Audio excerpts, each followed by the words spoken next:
ಹೆಜ್ಜೆ ಮೇಲೊಂದೆಜ್ಜೆಯ ನಿಕ್ಕುತ್ತ ಗೆಜ್ಜೆಯ ಕಾಲಿನ ನಾದವ ತೋರುದ ಸಜ್ಜನ ಸಾಧು ಪೂಜೆಯ ವೇಳೆಗೆ ಮಜ್ಜಿಗೆಯೊಳಗಿನ ಬೆಣ್ಣೆಯಂತೆ ಭಾಗ್ಯದ ಲಕ್ಷ್ಮೀ ಬಾರಮ್ಮ.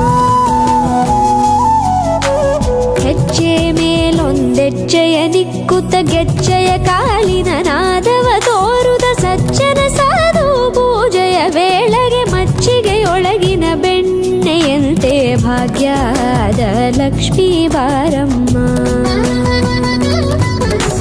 ಕನಕವೃಷ್ಟಿ ಕರೆಯುತ್ತ ಬಾರೆ ಮನೆಗೆ ಮಾನವ ಸಿದ್ಧಿಯ ತೋರೆ ದಿನಕರ